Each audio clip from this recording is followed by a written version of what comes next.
Hello, shooters, loaders, and casters. Welcome to the Georgia Shooting Connection Friday Night Live stream. We hope y'all had a good week. And I got too many buttons to push. And okay. Hope y'all had a good week. Scotsman, how was your week? What's going on, folks? Good to be here. Good to see everyone out there. My week was fairly busy at work, steady week. Just dealing with the old issues. But other than that, doing good. Good to be here. Good to see everyone. CW, Jailbird, what's going on, man? That's me. Back in the pokey. Pretty good week, except for the pokey part. Busy week. Didn't get to the range like I wanted to. I did get a lot of stuff done around here. Been going back and forth. A couple of nice days. A couple of nice evenings. We had a super moon. I don't know if you ever saw that over the week. I got some really good pictures of that moon, and it was really, really beautiful. That's about it. I got a full weekend coming up. No fishing for me this weekend, but I got hopefully better things. So we'll see how those go. Gene, how was your week? I had a pretty good week, man. I think I'm going a little somewhere in the company, which is really nice. Boss has been talking to me about taking on some other duties in an office perspective. So hopefully he's got somebody else coming in that can run the floor like I do. We'll find out. But I had a great time in Alabama, down there in Talladega, at the USPSA Handgun Nationals. I got to meet up with old Jamie up there in the corner and Ricky Baird. Got to break bread with them, spend some time with them. Fabulous. If you haven't seen my video yet, well, Jamie put a video out about it first, and then I did a video and put it up last night about my new to me Marlin 336 to 35 Remington. So there will be more videos on that coming out. Trust me. As soon as I can get it to the range, it'll be going on. But other than that, man, I'm just glad to be here. Thanks for having me. I'm glad you all tolerate me. And Mr. Warren Walter. Oh, look who's up there in the upper right-hand corner. The Hillbilly, his own self, showed up. Why don't you go ahead, Mr. Hillbilly, and tell us what you've been up to, what you've been doing, how you feeling, how's the family, dog, picture of the missus, all that good stuff. Well, so the back door was locked. I finally got it open and got in here. Sorry about that, being a little late. Oh my! That was Gene. He wanted all the pizza. Yeah. Oh man! It was Hawaiian style, man. I couldn't help myself. Yeah. I brought some cottage cheese for that pineapple. So, man, looking forward to tonight. What an awesome side chat out there. I've just been making some videos and everything. Just having a good old time. And oh boy, just trying to live life, I guess. It's a lot easier to do surrounded by a bunch of great people like everybody here. So anyway, thanks, Walter. Go right ahead, buddy. I'm sorry I come in and interrupted the show. Hey, you didn't interrupt anything. You belong here. I had a good week myself. I got to the range a couple times, and I got quite a bit of casting and some loading done. I finally finished the casting, loading, and shooting for almost the first half of the wad cutter series. I've got 9 different wad cutters just for 38, and I've got all of that video canned now, and so time to start working on, I don't know what I'll do next. The 41 mags. I think I got 3 for that one, so I can take a little bit of break from the video stuff on wad cutters at the range, and people are starting to look at me kind of funny there. Don't you shoot anything else? So, yeah, and got out amongst them a little bit and had some not, I wouldn't call party time, but some social time. We got a little bit more coming up this weekend. So life is good here at Casa de Viejo. How about you over there, Dr. Zink, the Zinc Master? What's happening out your way? Just a busy work week, like most people that work. We're very busy. Work. We got the newly adjustable, micron adjustable seating stem to go in the lee guys for pistol. Works great so far. Figured out an issue with my Rossi.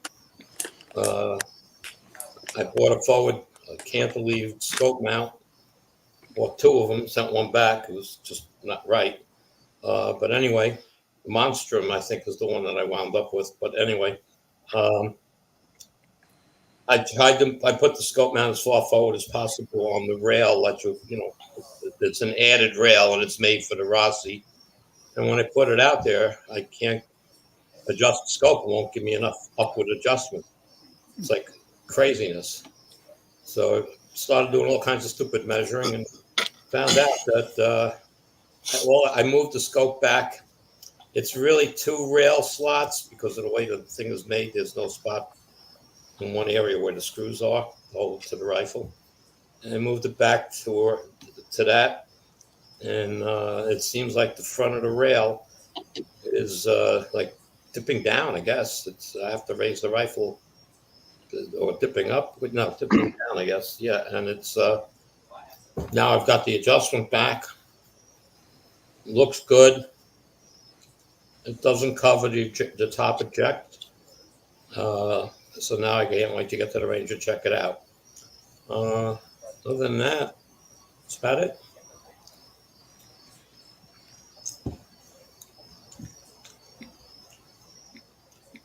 Dwazak, Dave. Hey, Dave. Well, hey, welcome. Andy, I just want to let you know that, you're an inspiration to us all. I mean, casting with zinc, trying different loads, experimenting around and stuff like that, going out to the range and shooting and, dealing with scope mounts and all that stuff and sharing all that information with us. I mean, we can all use stuff like that, especially from a guy he's experimenting, and, I think that's great. That's fantastic stuff you got going on there. Other than that, I've had the week off from physical therapy, which is cool. I mean, I didn't have to go this week, so it was awesome. Other than that, I just dealt with a few issues that I had to deal with. One was with my car, and I think I figured out what's wrong with my internet. So other than that, just same old, until my shoulder heals up. Probably won't be able to do any shooting here. So, but it is getting better. It's, That's a big improvement. Oh, yeah. So yeah, you I can do this now. I mean, a year ago, I could not do this. I absolutely could not do that. I mean, you have no idea how much of an uphill battle this has been with everything you touch. And plus another thing too, my right hand, it's all pins and needles all the time. So I can't feel anything either. So it's, and I'm right-handed too. So it's kind of one of those things, I guess. But, with every challenge comes strength. You just gotta look at it from the positive side. Anyway, so let's go ahead and turn it over to Pat in the bunker. Well, thank you, sir. And I will take Thorzak for the win on the bottom left square. and I still owe you a knife. So, no, thanks for having me on tonight. Sorry, trying to listen to the Husker game at the same time, so my attention is a little bit divided right at the moment. That's really about the only sports that I watch or listen to anymore is my Huskers. But they're doing pretty good so far this year. But yeah, other than that, I've been busier than a one-legged man in a butt kick contest, trying to get ready for harvest, putting up hay today, rolling hay, baling hay. Just, man, it's been busy. So, but other than that, but it's been a good week. It really has been. It really has been. So I can't complain. We got some rain finally. That was so badly needed. Hadn't rained in a month and a half. So I'm definitely thankful for that. So, anywho, that's all I got. So, Mr. Mark Thomas, how's your week been going? Pretty good. Back to school and getting back into the groove of things. Still kicking my butt, but I feel a little better tonight than I did last Friday night. Haven't been able to do anything as far as shooting or reloading or leather work. Just been busy with that, but hoping to get back into that a little bit too. No projects on the bench right now. Just glad to be here. Good to see everybody. Hope we're gonna have a good evening, good chat. It's good to get out, ain't it? Yep. Is that everybody? Did we miss anybody? Yes, you. Pat's got a fire burning. See, if I did that where I live, and we hadn't had rain in as long as we've been without rain, the fire department would show up in a truck and put my fire out. Yep, that's why I finally got to have a fire. So, man, I've been so scared to light anything in that fire pit. It just, yeah, more nervous than a long-tailed cat in a room full of rocking chairs. I'm trying to clear out some brush and stuff, and I've got to do that. I've got to get ready to burn some stuff. But problem is around here, September and October are typically our driest months of the year. So there's that. And, our topic tonight, we want to talk a little bit about accuracy.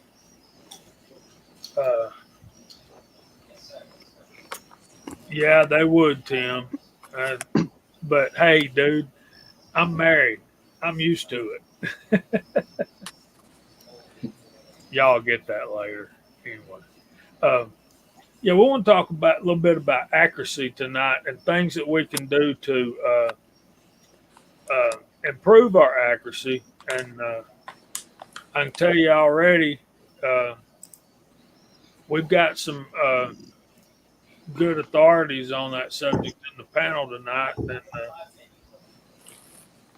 I think anyway, and we'll get into that a little bit. And I don't want you guys that don't reload, I don't want y'all to think that we're not talking to you as well, because there is we are talking to you. And we're going to get to that a little bit later. And while you might not be able to adjust loads to your particular rifle and all that kind of stuff, you can try different loads and different brands and different bullet weights and stuff like that. And you can fire those in your rifle. And yeah, it's going to cost you some money. It's going to cost you some time. But think about what if you were making a cartridge from scratch like most of us do, or a lot of us do. Well, some of us. And then we think about the time, the money, and the effort we've got into some of our loads. So I think when we start down a subject like this, I think it's crucial to point out that there's not really one particular thing that we do that's going to improve the accuracy of our cartridges. But I think that most of us on the panel would agree that it's the accumulative effect that really makes a difference. And I think the key thing is consistency, doing the same thing over and over and over again. And when you come up with that basic recipe, you changing one variable at a time and seeing what effect that has, and then going back to the beginning. Anyway, I'm talking too much. Y'all, somebody jump in here and go with it. No, you're right on, man. The consistency is key when it comes to what we do, and especially for accuracy wise. You know, you have to stay on top of it. Make sure your processes are on point, and once you find something that works, don't change it. There's no point in changing it. It works, keep it the way it works and roll with it. The one thing that we have that we do that is huge in what we do is trial and error. There's a ton of trial and error when it comes to reloading. There's so many different powders. There's so many different types of bullets, so many different bullet weights, and so on and so forth. So there's lots of trial and error. And keeping your processes in a certain way will help you get through that. Well, the reason I got this particular comment Because it's gospel. posted up is because this is Mike Hester's topic. He wanted to talk about this, and I really wanted him to be on the panel, but he's working on some better internet. When he gets his better internet fixed up, we'll have him on quite a bit, if not all the time. But he says neck tension is everything, deep seating depth is everything else, and you'd be surprised how little or how much inconsistent powder charges will affect the accuracy of a particular round. And when we are talking about this, we're talking about rifle rounds. We're not necessarily talking about pistol rounds, though it does come into effect a little on pistols. And Garen, I hope I said that right. Garen Wilson, if you're kin to Gretchen, tell her I'm a huge fan. Okay. Anyway,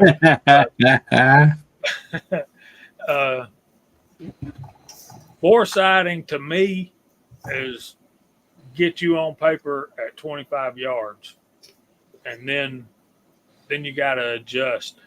And like I said earlier about consistency, and it don't matter as much where that group is hitting on the paper, because you can adjust your sight to that, right? You want the smallest groups that you can obtain.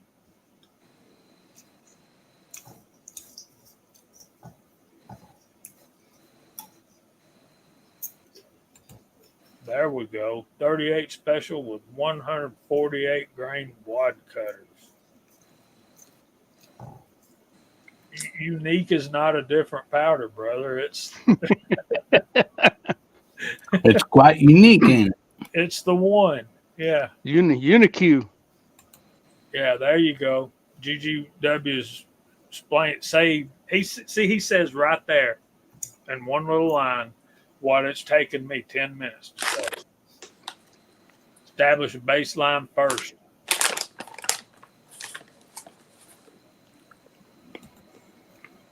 Kentucky rimfire.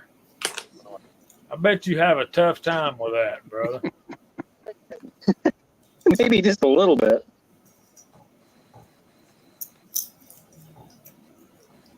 Yeah, I'll go ahead and throw down on this subject real quick. The one thing that I would say, one of the keys to consistency, to help with the consistency, is get you a nice notebook, mark it, reloading data, and make sure that stays on your bench at all friggin' times. Write everything down. What primer you put in there, how many grains of powder, everything, seating depth, everything. Just write everything down, because you might come across something when you're building something, and then all of a sudden, oh man, these are really cool, but I only reloaded 5 of them. Oh, what was this? Oh, what was that? Oh crud, now I can't remember. You might hit on something really awesome, then all of a sudden, oh, I didn't write enough of this stuff down. So you gotta have a notebook up there on whatever caliber that you do or whatnot. Write it down, y'all. You got to. Or else that does not help in the consistency lane at all. So anyway, that's my 2 cents on it. I write so much down sometimes it turns into gibberish, and I have to sit down I have to bring it up. I have to bring it upstairs onto the kitchen table and get everything out and sit down and rewrite it. So it's Yep. I get You it got back to together. decipher your cipher. Yeah, I got to decipher my cipher. Jamie, you're not supposed to be drunk when you're writing that down, brother.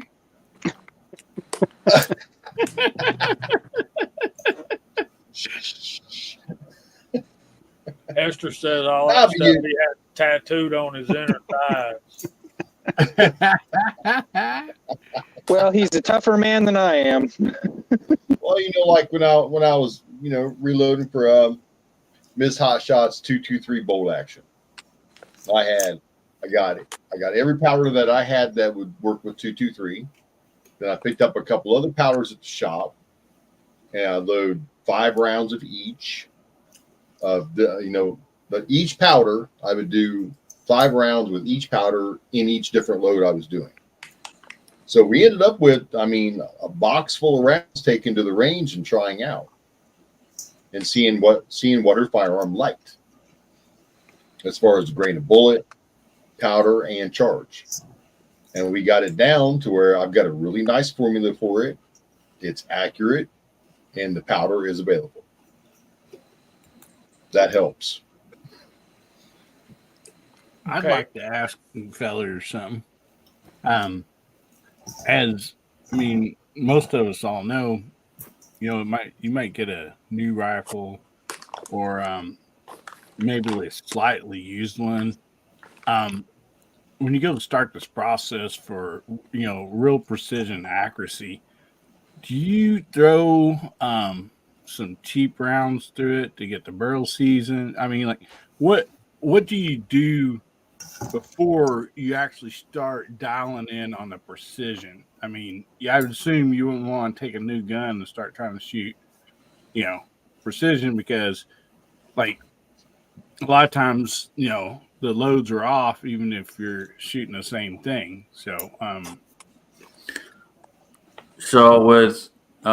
with a new rifle, for example, personally, I'm gonna throw a couple boxes of factory ammo through it, and then I'm gonna take that brass that's been fire formed in that gun itself and work with it. And then once I find something good, then I can move on and go from there. But usually that's how I'll start with a new rifle, is I'll get at least a couple boxes of ammo and get through it, factory ammo, and fire form the brass. Awesome. We've got some good stuff out here. Let me see if I can find it.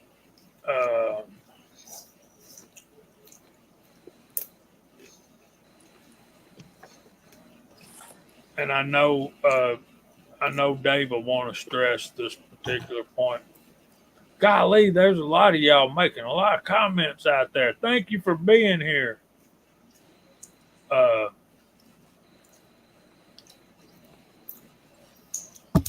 Thank goodness you got a mouse, Jamie. Ain't that the truth?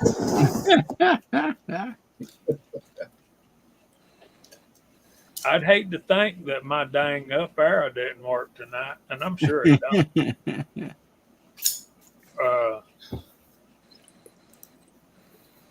Crash says he's here for the reloading knowledge. But James Pollard said, I can't find his comment because I'm looking too hard. He said that the key is to squeeze the trigger when the sights are on the target. Yeah, so that would be good. And Dave always preaches at me, you can't buy these essential skills in marksmanship. And that comes from trigger time, guys. And let me tell you something. If you go out and practice as much as you need, it'll feel like you're buying accuracy. At today's prices for ammo and components, yeah, it'll feel like it. But the key is practice.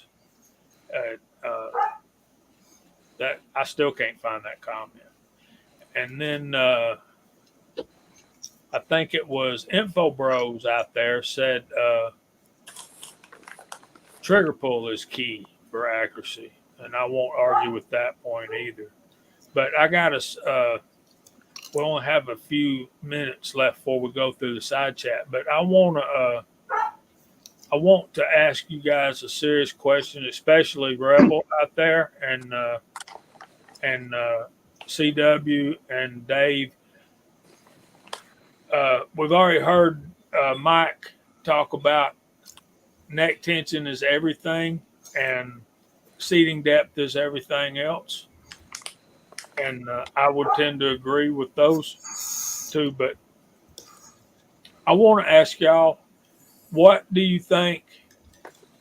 What effect do you think annealing has on neck tension?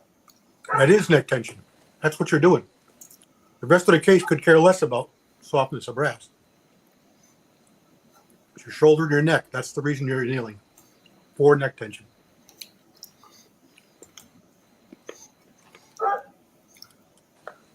You don't get when you anneal, you don't get as much spring back, so your neck tension is closer to being right. Okay.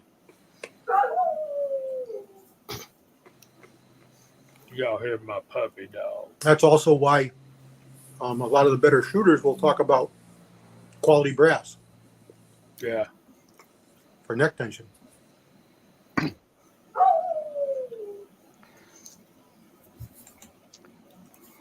Just a couple of days ago, our friend Chad Kelly was talking about that very thing about matching his brass, not only by head stamp, but by lot and primers. Also, he was getting quite a bit of variation in his accuracy with different lots of primers.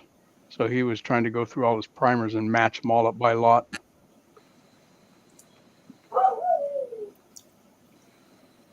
That dog's excited or upset about something. He wants to go outside and Papa's not in there petting him.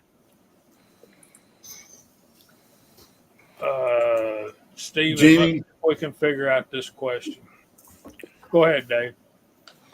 No, I promise to keep my mouth shut during this chat because I do have a habit of preaching at people. And, I apologize for that. People get turned off on that, telling them what to do and all that stuff. I think you have a lot of good comments out here in the side chat. And, you can decipher what a lot of people, the most of what people are saying in those comments, the key to accuracy, and come up with your own conclusion. There's three different types of accuracy. There's accuracy that's instinctual. In other words, you're taking a shot. You're not using the sights or anything like that in relatively close proximity. And, there's that kind of accuracy. Then there's minuted deer accuracy. You're out there in the tundra, you're out there in the cold, and you see that buck and he's running and you throw your rifle up, man, and pow, down he goes. Can you say that you really, really had to pinpoint an area pinpointed a spot on that deer to hit exactly? Probably not. You threw the rifle up, you got the sights on the area where you wanted to aim and hit the deer, and you hit the deer and put him down. So that's that. There's that type of accuracy. Then there's competitive match accuracy. That's a whole different ballgame, and it's a religion that you have to attend very many meetings to before you really start to understand it. And it's not hard. The hard part is getting between your ears and getting into that line of mode, when you're shooting in competitions and getting it between your ears. You got to have faith in your ammunition.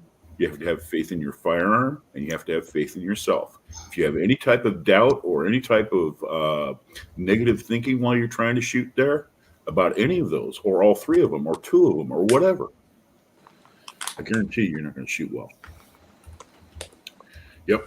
So that's my 2 cents.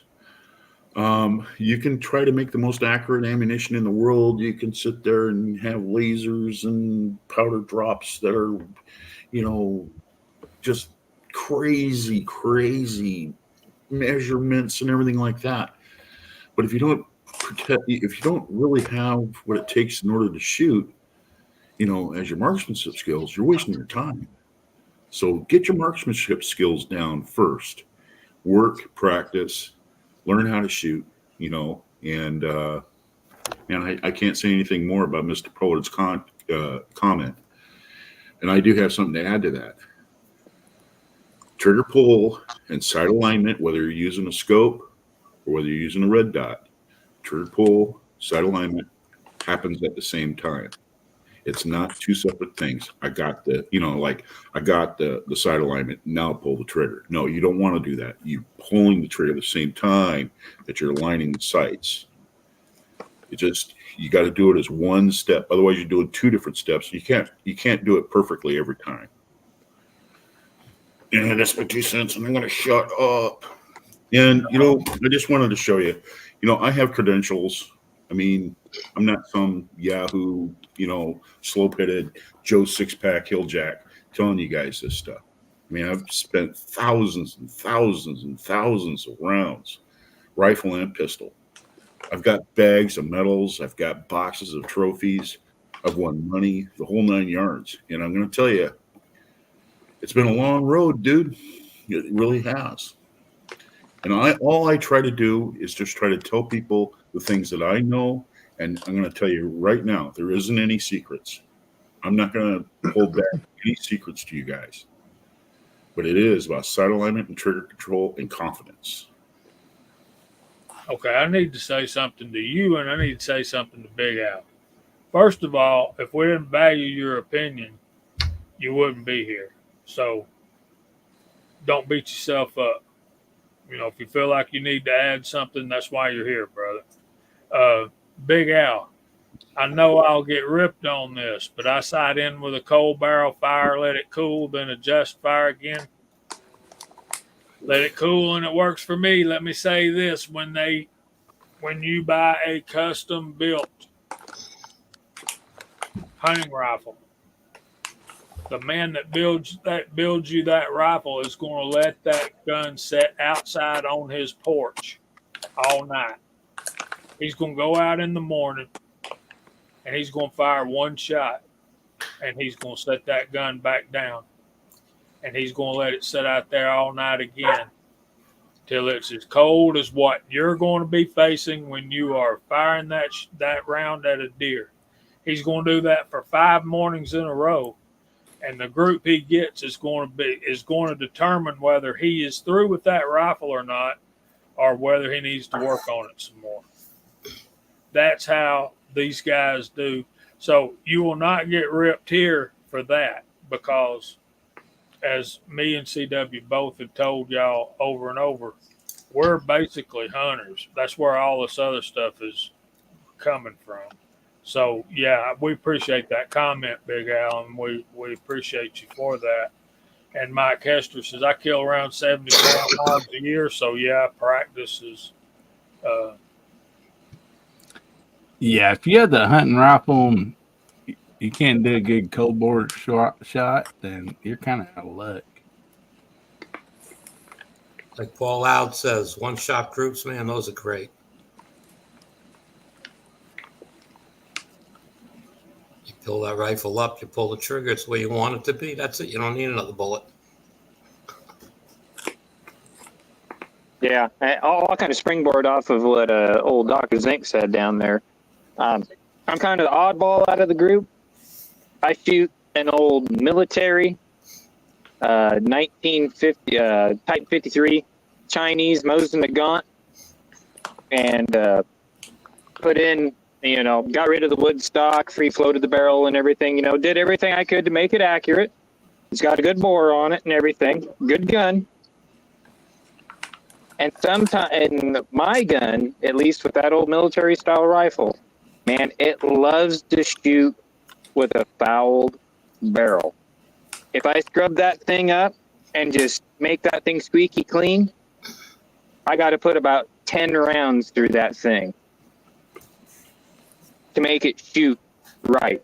So when I go out there, I do my practice shots and everything, make sure the gun's in. I leave it. I don't clean the dang thing back up. It's ready to go, and it's there. And I can tell from the first shot to the 10th shot that it's getting fouled in, and it works great that way. Now, your mileage may vary on depending on your rifle, but with my old milsurp, that's the way it works for that gun. And I've got another hunting rifle that, semi-automatic, 270 Winchester, and it loves to be absolutely squeaky clean on shoot. But, it's different rifle, different setup, so it's two different worlds between those two rifles. I mean, it's just learning your rifle. And that's basically what it boils down to, is just learning what your rifle likes. So. Yeah, and fear the man with one gun. Just saying.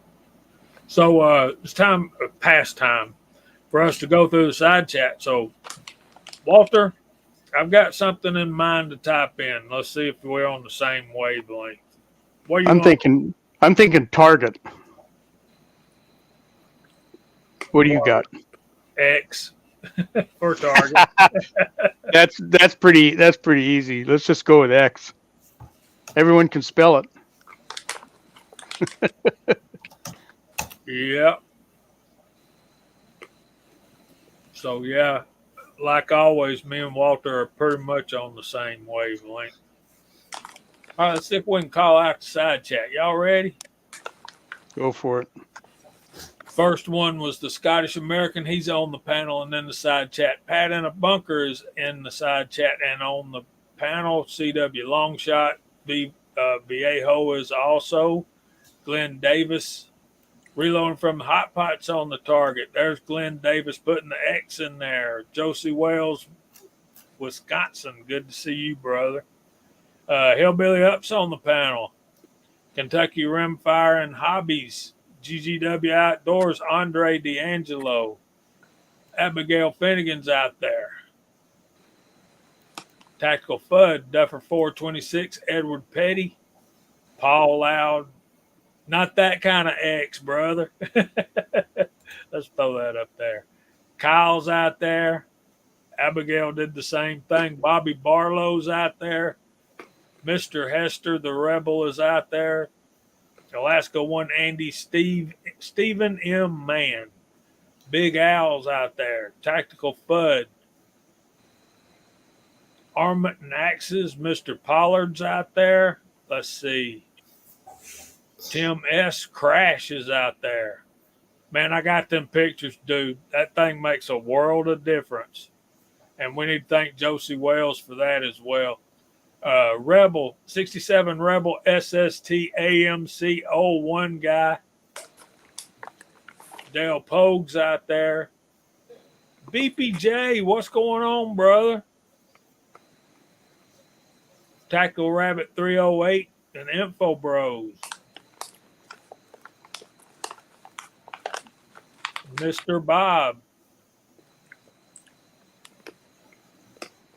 Ken A. Don. Did I say that right, Hillbilly? Yeah, great guy right there. And Dwayne 7834, he's a great guy too. Yeah, we got great people on this show, no doubt. Yes, we do. We're so blessed. Daniel Guys is my judge. That's something we should try, Daniel. See how far off we can hit a little bitty jiffy box. So yeah, I think that might be a good test. I think that might be a good test for the 35 Remington. Might be. One-handed with a 44 Magnum at 50 yards. Let's step it up to 500. You know something, Hillbilly? I was thinking of a funny video that you could do. You could be out there talking to Cooter, and you'd be talking trucks, tractors, chainsaws, all that stuff. And all of a sudden, out of nowhere, this toilet paper just comes in over the top of you guys and lands in the backyard. And you turn the recruiter and you say, I'm going to get that boy.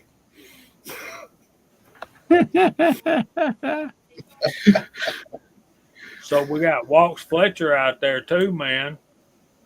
Good to see you, Walks. We got 52 of you fine folks out there. Thank y'all. We're blessed to have you. Armament and Axis put out a video on his casting setup. I haven't had a chance to watch it yet, but that's on my short list. I watched it just before the show. It was a good one. Cool.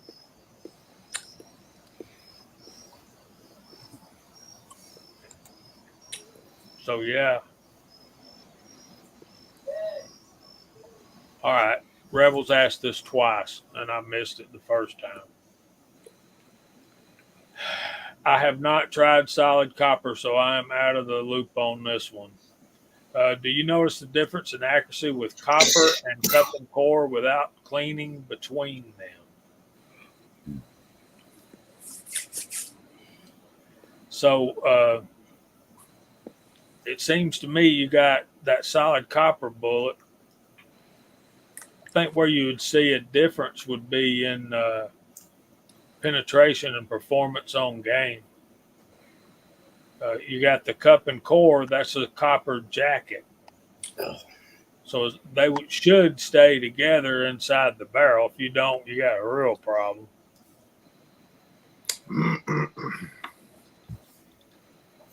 CW, you got an opinion on this one?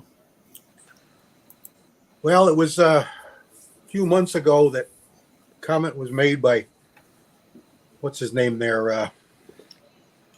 Oh boy, the writer who started up doing YouTube videos. I can't think of his name. I like him. Ron Spomer. And then it was all over, and everybody was telling everybody it was as if it was something that was gospel, and everybody knew it from since forever. So I say try it. Shoot it yourself and see. It's said that you got to clean them out completely before you can expect accuracy from solid copper, homogeneous copper bullets. I don't shoot them. So in a nice way, I don't care. To me, the kind of hunting I do, the kind of game I have here, I have no reason to need those. And what I find with the few that I've used is they don't kill as well. They provide really, really good penetration. I don't require that. They have a much higher threshold for expansion. And don't listen to the numbers they give you, because the numbers they give you on the box is initiating expansion. When somebody says to you, expanded bullet, you're thinking in that Remington article from the 60s that shows a mushroom there, fully expanded, fully diameter 2 times the bore. That's what you think of when you think of expansion. And you will not get that from a solid copper bullet until you're up around 2,400 feet per second. There's differences. Some are a little softer, some a little harder, but it's not the 1,800, 1,600 that they tell you. It's just not. I'd like to add to that. Don't believe what you read. Just, you got to go out and do it. And recovering bullets from animals, that's going to tell you everything right there. Whether or not you're doing things right. When I would go to Camp Perry back in those days, there was an advertisement that a well-known company, starts with an S. They said that 80% of everybody who goes to Camp Perry, how did they say it? They said 80% of competitors use our brand of bullets when they go to Camp Perry. Well, when I was on Commercial Row, and I was talking to one of the vendors there, who was another bullet company, and I was talking to him about some reloading stuff and stuff like that, and we got on the subject about bullets. And I brought that up. I said, it doesn't seem really true. And he says, well, they're not really lying about that. What they're saying is that 80% of the people they sponsor use their bullets. So you gotta realize when you read advertisements and you read about expansion and velocities and all that stuff, the only way you're going to find out is going out and doing it yourself. And like I said, recovering bullets from animals, do your feet per second things over your chronograph. And another thing too, if you're going to be out there hunting, man, shoot offhand. Don't shoot off the bench and then call it good, because that's a whole different zero. Believe me, shoot offhand, unsupported. Don't wrap the sling in and all that. Just hold the rifle as tight as you can to your body. Keep your elbow down. That's another thing that you see in an advertisement, that this guy's got this M14. He's got his elbow straight out and all that stuff. All Marine Corps and all that stuff for a famous company that we're not going to promote. However,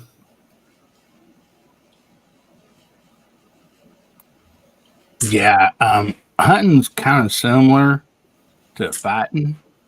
When you got that game running or flying, or you get punched in the face, a lot of that stuff just kind of goes out the window. So it's got to be natural.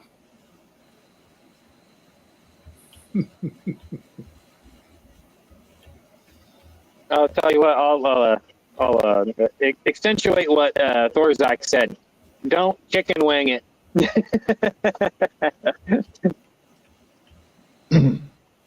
hard to teach somebody sometimes. He's right on the money. Practice how you intend to shoot when you're in the field. Exactly. Don't shoot one way, then go out and shoot a different way. It's got to be natural for you.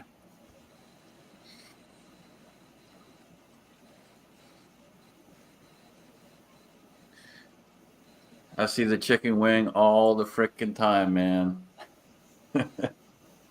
That and the redneck lean, as I call it. It's horrible. It's horrible. I try to help people out with the redneck lean and get them shooting better and all of that good stuff. But sometimes you just can't convince people that they're not doing it the way they should be. And hey, if that's how they want to shoot, that's how they want to shoot. If it works, it works. I think I still do both of those. Maybe not all the time, but sometimes. Well, I'll put it this way. I got the chicken wing beat out of me. I'll put it that way. But yeah, no, I agree. But all the guys that I've always shot with and everything always told me not to chicken wing it. But if somebody's shot that way for a long time, then yeah, I can't fault them for it or anything. It's just that's the way I was taught. So, right or wrong.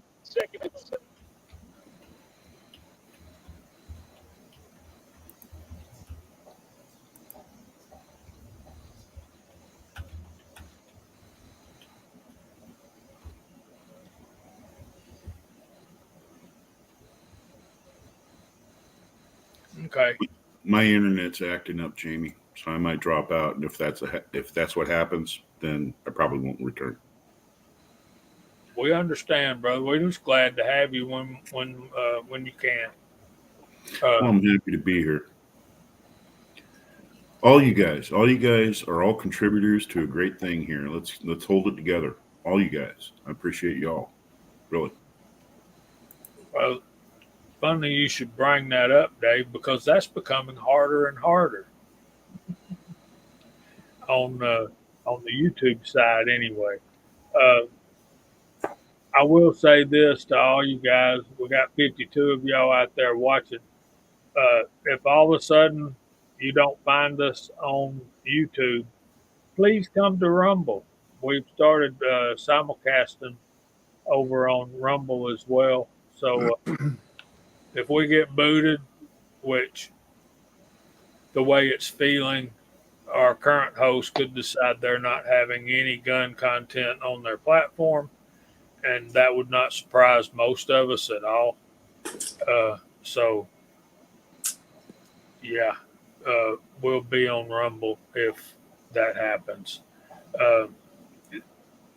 Kane, Don says that he's killed some deer with Remington core locks and Federal Fusion. That's good stuff too. I've got some of those. I'm going to load up for hunting rounds for my 350 Legend. They're 160 grain, I believe. Those should be good deer fodder. And I've got a load worked up for that, so I just got to get those loaded up. And I like the PowerPoint Winchesters, the Remington core locks, and the Federal Fusion. Those are traditional cup and core bullets, and when it comes to a hunting bullet, I like a plain base, and when it comes to target shooting, I prefer the tapered base. What do they call it? Boat tail. Boat tail. Yeah, that. Boat tail. He also said he killed a bison with those. That ought to work. You know, out to 300 yards, you're not going to see a difference. Out to 300 yards, plain base versus a boat tail bullet, you're not going to see a difference. I mean, I used to shoot those plain base, core locks back when I was first starting out, shooting across the course rifle. And I'm going to tell you what, that's what I used because, back in those days, you can buy 500 of them for $27.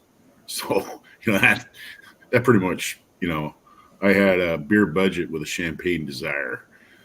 But yeah, they shot perfectly fine, and I scored really good. Out to 300 yards, they shot awesome. Plain base bullets, core lock hunting bullets. I shot them in matches, and they worked just fine. Yeah, the Hornady interlocks and the Hornady SST. I've had good luck with both of those as well. Mike Hester's in love currently with the gold dots.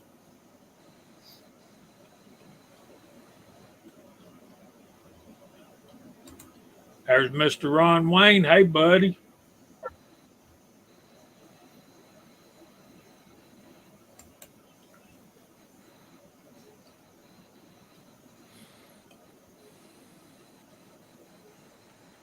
Yeah. Lots of good stuff over there, guys. Way to go.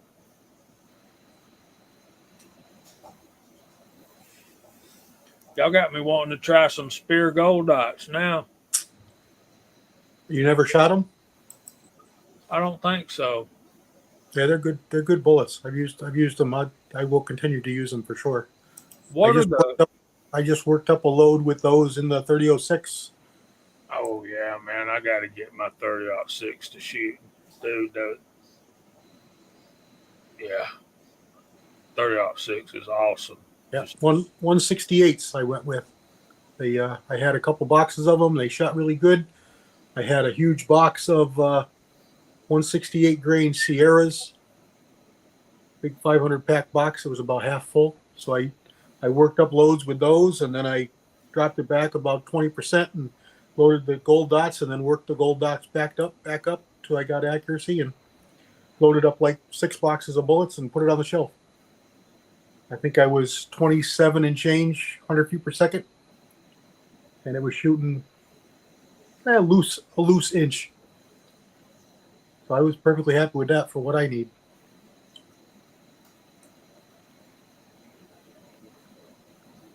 We do, Paul. We're letting a valuable resource set in the back of the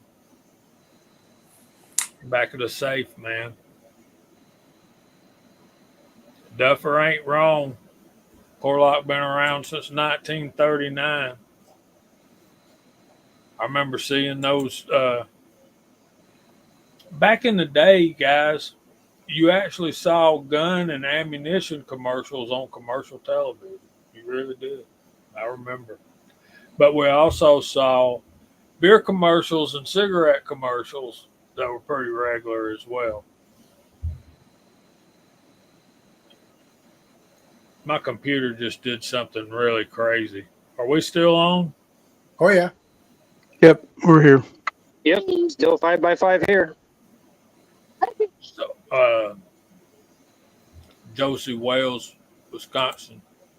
Up. Sierras are good bullets too. They are, but if I'm going to use a Sierra bullet for hunting, I'm using their Pro Hunters because they have the solid base. Yeah, I've got a couple of rifles that don't shoot bow tails very well. It's a thing, it's not an uncommon thing. It's not. Yeah. Sometimes, and that's one of the things Rebel said earlier. We're trying to control. We're trying to control our accuracy with harmonics, and sometimes a certain bullet and a certain powder just don't work well together in a certain rifle. They just won't do it. There's Ricky. Ricky Baird finally shows up. And there he is. Count us down, Walter. Are we ready, boys and girls? On 3, Yeah. 2, 1. Hey, Mario. Hey, Marco. West Coast weirdo. There it is. Mr. Pollard, I will freely admit that I have not tried. I've tried Sierra Match Kings for target, and I've tried their Pro Hunters for hunting in my 30-06. And that's that. There's so many available combinations out there, guys. It's a hard time to try them all with every conceivable powder combination. Man, go broke nowadays.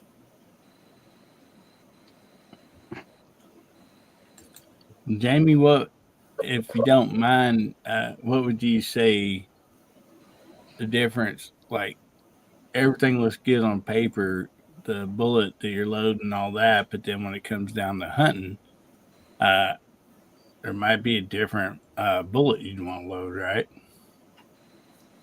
Or a different load completely. I mean, UNCW, you guys probably know more about that since I don't reload right now. This is what I do. And this one thing I learned from Highboy 76 reload. 76 Highboy reload. Excuse me. Let me say that right. If I'm on High Point 76, did you say? Highboy. Oh. He named his channel after his truck. So it's not anyway. So I will cheat. And you always read start low and go up. I don't. I start in the middle and go both ways at once. And then when I go to test them, I started at the lightest range and go up. But what I mean by I'll cheat is a lot of our load data books have highlighted in there some way, form, or fashion a potentially most accurate load. And that's what I try to start with. But the first thing that we need to when we are going to we're going to reload. So what we decide, the first thing is what bullet we're going to use, and then we build that cartridge around that for that particular rifle.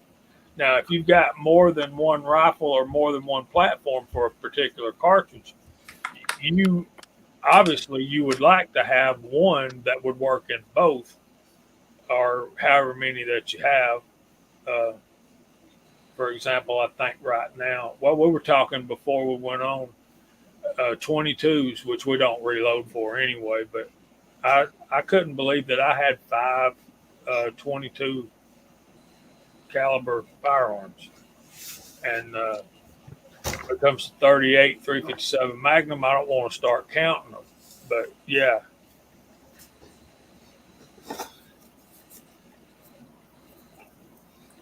Well, good luck with that, James. We would be interested in seeing your results. And right now, are you ready, Gene?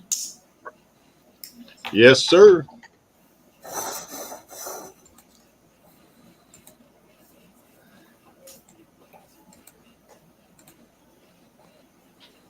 It's time for What's Hot Pot Got?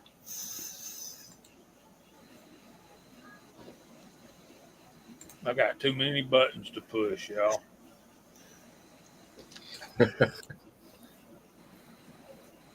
Be pushing them buttons.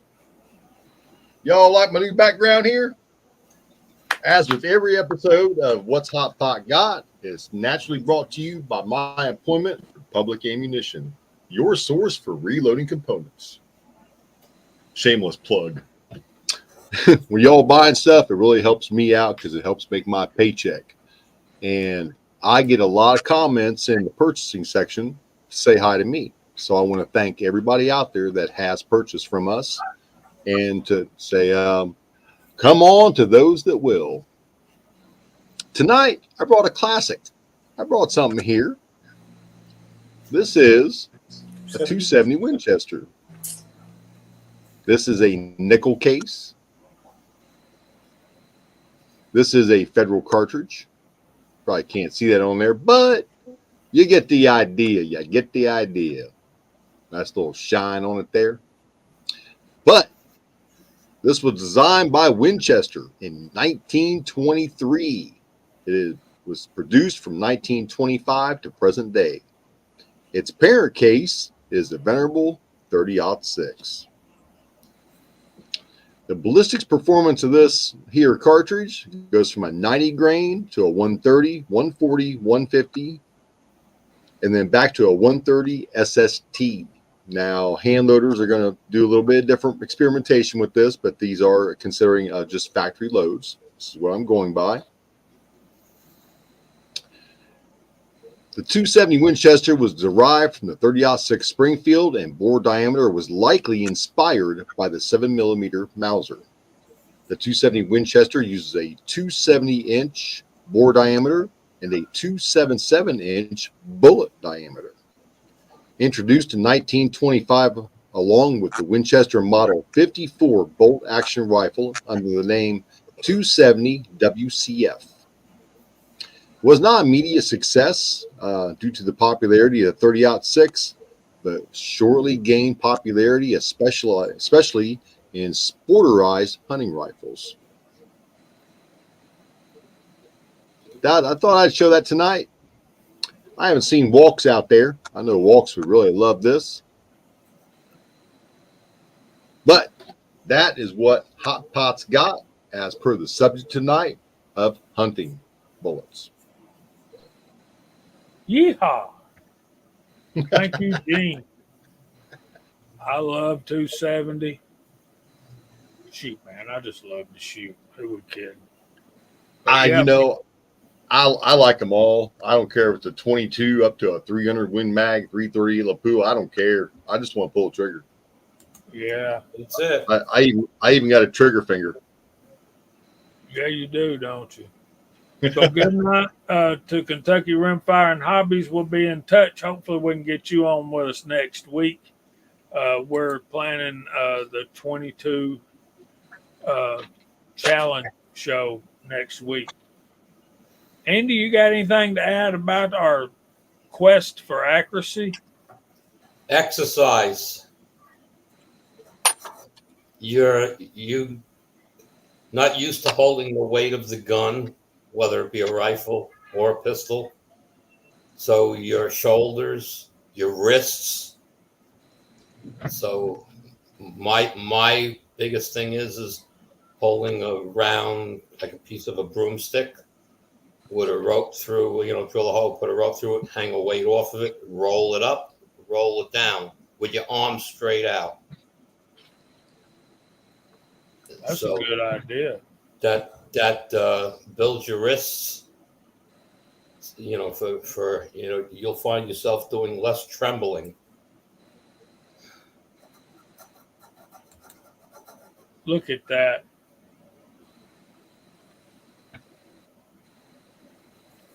Looking Yeah, well. they're fun. The final approach is I may be 100 yards shifted off to the right, off final approach to the runway over here.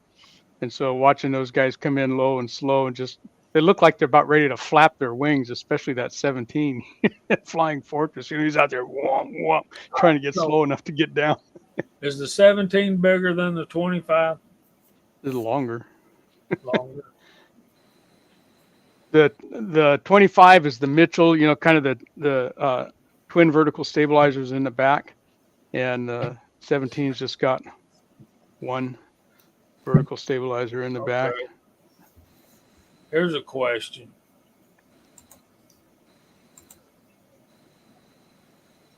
What cartridge are we talking about? Here, Info Bros, let me just go first and then we'll let everybody else in the panel. Bolt action, precision, uncrimped. Neck tension is enough. If your neck tension is sufficient, I've heard it said that you don't need a crimp at all. All my lever action rounds are crimped, and they're crimped really good, really well, for obvious reasons. But I've been told that even those rounds don't need to be crimped if the neck tension is proper. But I'm not willing to accept that. I will always crimp 30-30s and 35 Remingtons. Scotsman? So I heard you talking about the 22 challenges a little bit there. I just caught a piece of it. I was out the room for a second. And you were talking about having Kentucky rimfire on. I got a message out to Mr. Revolver Guy, see if he's able to come join us as well, since he's a big proponent of a lot of these challenges. So we'll see what he says. But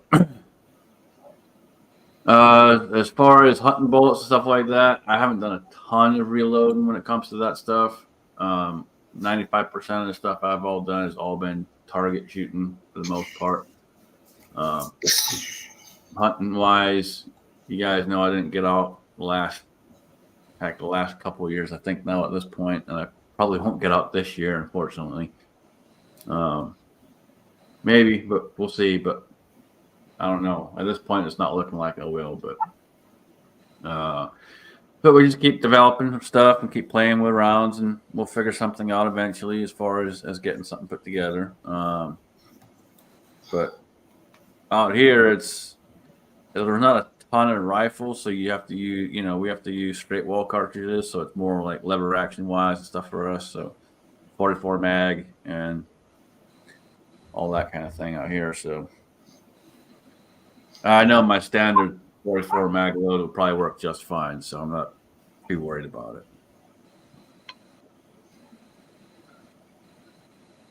So you're crimping most everything then? Yeah. Oh yeah.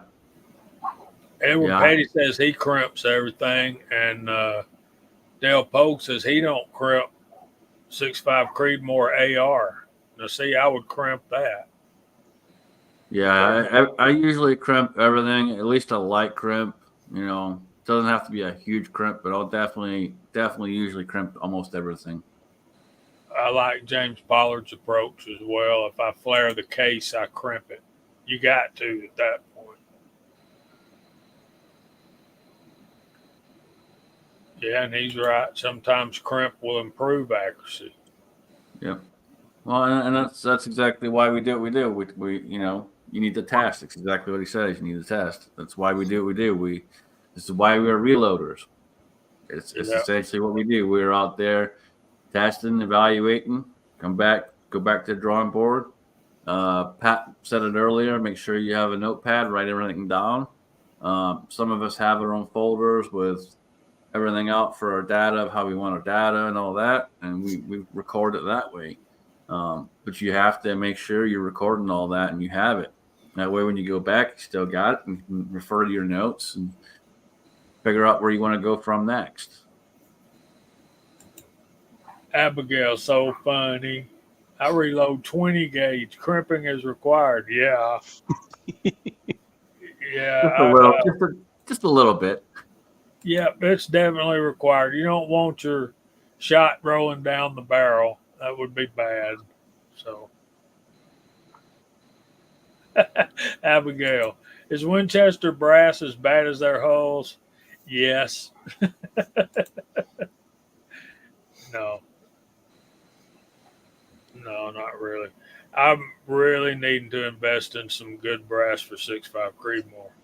CW, crimp or uncrimp?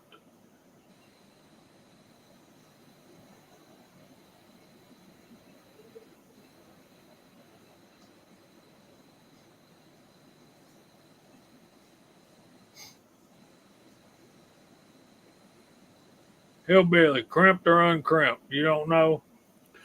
Well, I mean, I kind of put my statement out here what I thought about it. That I thought Yeah. crimping went out in the 80s, went out of style in the 80s, but maybe that's just the hair.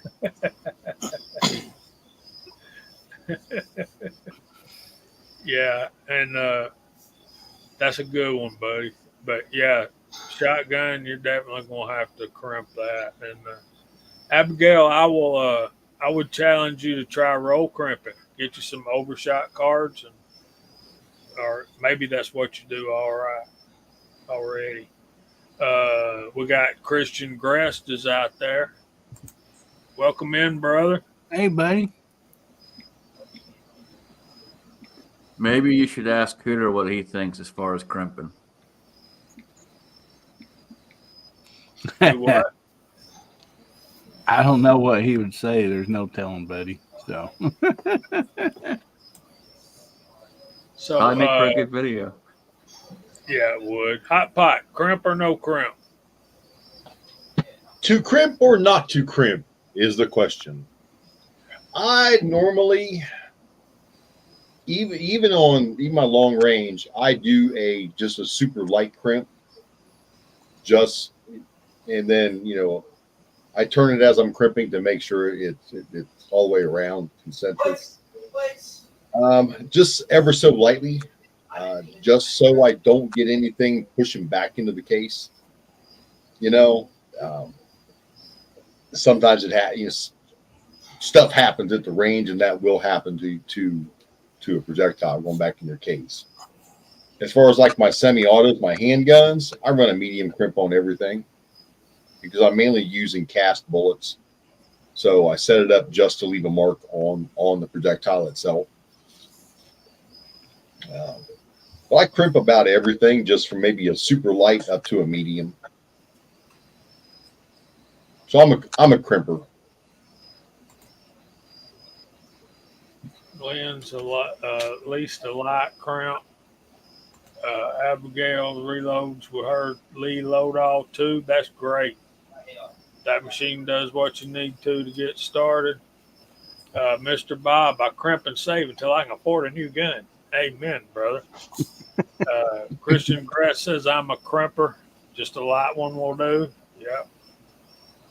Good stuff, man.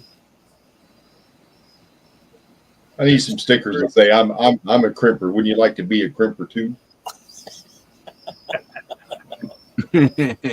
For sure. How about it, Walter? I know you do mostly pistol, so you're crimping all of it, right? Yeah, and depending on the round, kind of depends on how much crimp you're going to do. If you've got a heavy caliber revolver round with a crimp groove in it, you're going to want to do a reasonably substantial crimp into that crimp groove. But with the semi-autos, it might be just not really a crimp, but enough on the crimp die to remove any of your mouth flare, so that at least with chamber. It's something like all these wad cutters. You don't really have to do much more than that. You got so much contact surface down inside the case on a 38 special wad cutter that you ain't. If that thing doesn't go off in a revolver, you're probably not going to get that bullet out of that case. You got to shoot it out or cut it out, one or the other. Boy, they get stuck in there pretty good. Well, I got a question for you and Andy. Do y'all have success with 38 wad cutters in your lever actions? No. One at a time. Yeah, one at a time. Okay. But that's pretty much it. Yeah. What You gotta have happens to me is you jack one in and it's on the lifter and there's too much room and the next one starts sneaking out along with it, and now you've got 1.5 rounds in the breech and it doesn't work. What about you, Andy? You crimp? Well, again, there are different levels of crimp and types. So 9mm is a taper crimp. Okay. And the crimp on that is just enough so I apply a certain amount of pressure that the bullet doesn't move. Okay, so it's not a heavy crimp and it's not light, but it's in between. 357, a heavier crimp. 38, and the 357 is a roll crimp, but you can taper crimp them as well. Depends on how hot your load is. My wad cutter level stuff, well, my wad cutter days were mostly out of pistol, and you're roll crimping over the edge of the top of the bullet, basically just a tad. Semi-wad cutters, there's a crimp groove, but you don't need much of a crimp either. Rifle-wise, if it's going to be a hot load, it gets a regular crimp. If it's not too hot, just a taper crimp.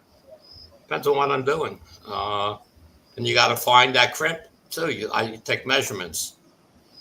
A case after it's been sized, I take that measurement, and then I take the measurement after the bullet goes in, and then you want a certain amount of, like Highboy always did it, shows you that way. It's always like, take 2 thousandths, squeeze on it, that type thing. So there are all kinds of ways to come up with your crimp. It depends on what you're shooting. Yeah, and there's cast bullets that are for revolver rounds that have no crimp groove at all. That you either have to crimp over the top shoulder or do a taper or a collet crimp or something like that. But zinc is a whole nother world. Yep. Okay, so the crimp it's a hard bullet, so you kind of gotta give it a little more pressure to get the crimp to happen right. But then again, most of the stuff I'm shooting, I think out, which is everything, including 30-06, get different levels of crimps depending on how hot the cartridge is being loaded.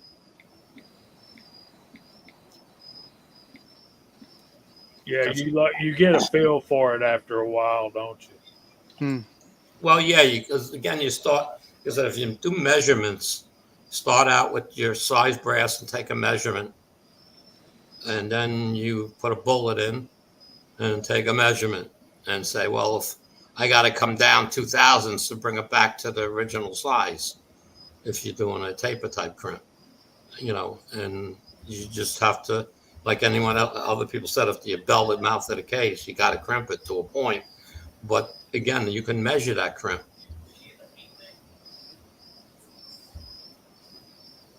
So that's my 2 cents on crimping. Very good. Thank you. Pat, you crimp everything?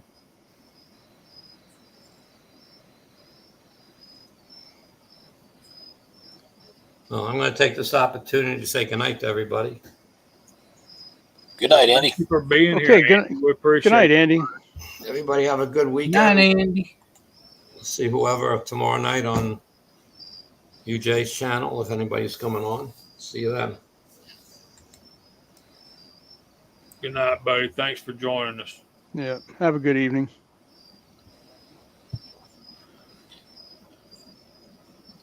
Pat in the bunker going once, going twice. He's already said the way he crimps in the side chat. Yes, I do crimp. Sorry, I had to go to the little men's room. But yeah, I always throw a light crimp on everything. Just seems like I've always had better luck with that. So. Good night, Christian. We appreciate you being here, brother. Thank you. I can see that. Mark Thomas. Yes, crimp. Just about everything.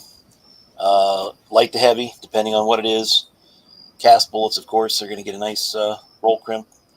I've been kind of getting into the habit of, if I'm going to be loading any commercial bullets or jacketed bullets like the 45 Colt, that of course came with the roll crimp in the die set, and I bought myself a taper crimp because I'd gotten some jacketed hollow points, some nice Hornadies that would be better served. They didn't have a crimp groove on them. They were actually meant for 45 ACP, but I loaded them into 45 Colt. They worked great, and did those up with a nice taper crimp, and they were shooting really good.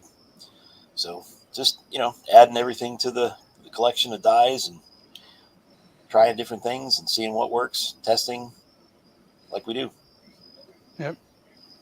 I do exactly the same thing with some, projectiles that are designed for 45 ACP, but I want to shoot them in 45 Colt or 45 Schofield or 45 Cowboy Special in particular. Taper crimp or a Redding profile crimp work great.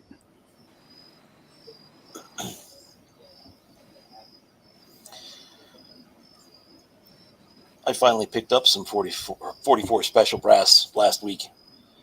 So Oh, good. A couple of boxes sitting on the shelf at the gun shop, $5 a box for 50 cases. I couldn't pass that up. No, I'll do that all day, every day. Infobros has another question. Do you prefer handloaders for crimping? CW, are you back?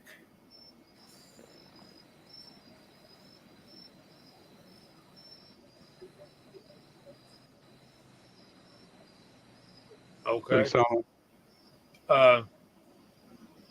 Handloaders, not really. It really doesn't matter. Infobros, what you got to understand for me personally, and I think for a lot of us on the panel, buying store-bought bullets that's frowned upon. We generally cast our own, but for some rifle rounds, particularly 223, yeah, I like a cannelure.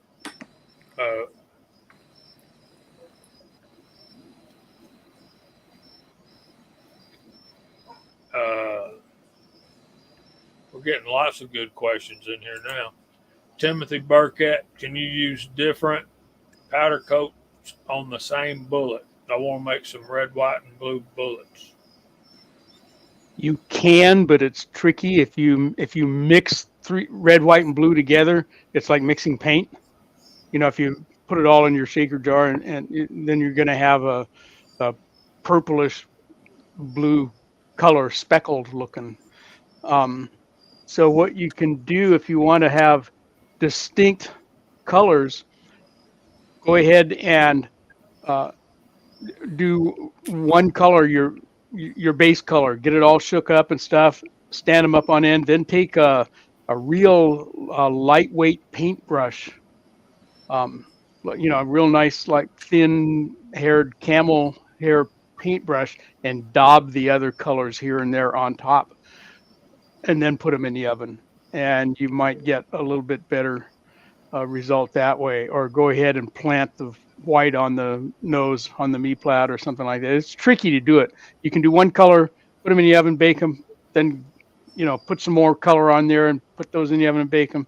But now you're starting to get pretty thick. But yeah, you can. You got to play around, see what works for you. What's worked best for me, shake up one color, get them stood up, and then take a paintbrush and daub some other colors on and stick them in the oven. They'll still run together a little bit, but you're going to have three colors that way.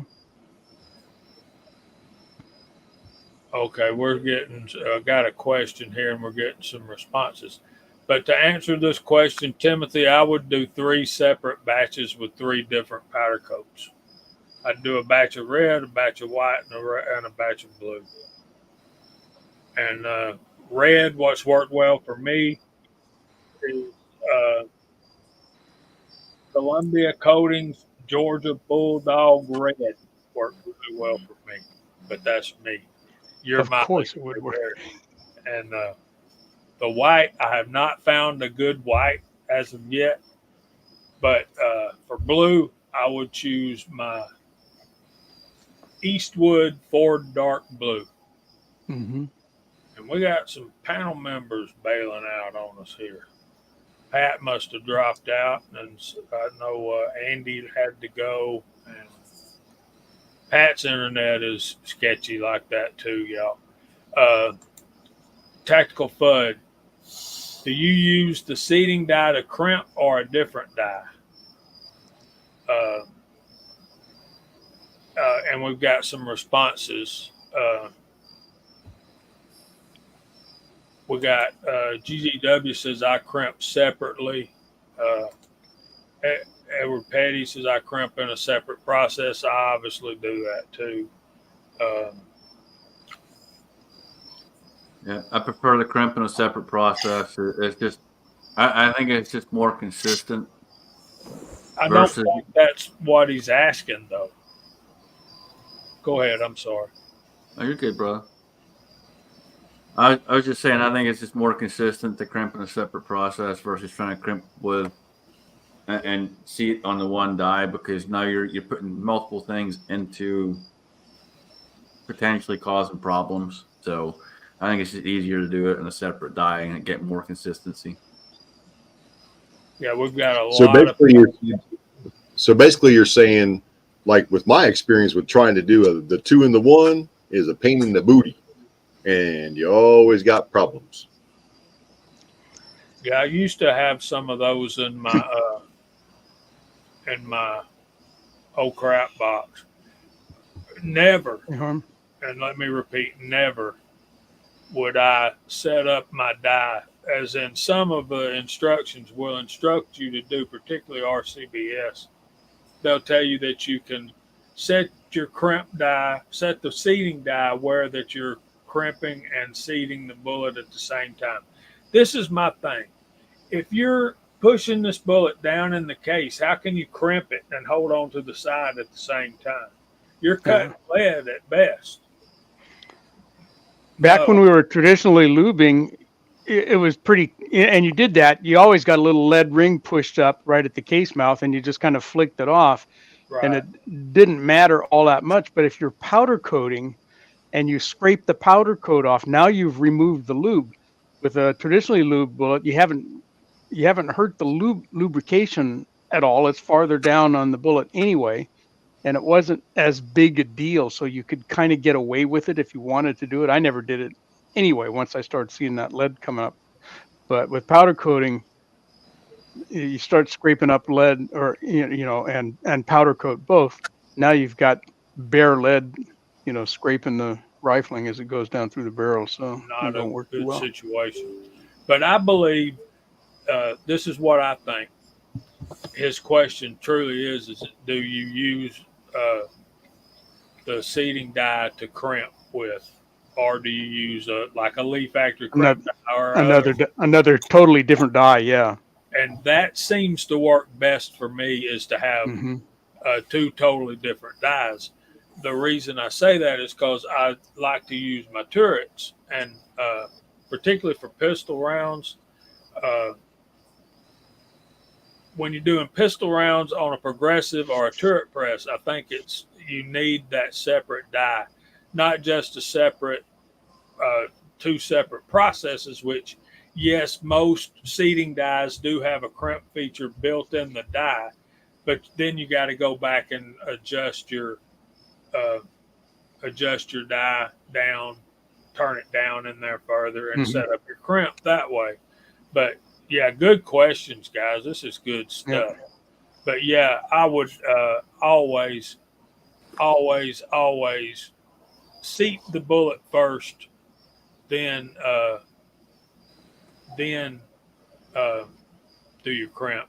Tim, right. You can find Georgia Bulldog Red and live and in living color in Athens, Georgia, or wherever they happen to be playing that particular weekend. But, Columbia Coatings. Check out Columbia Coatings.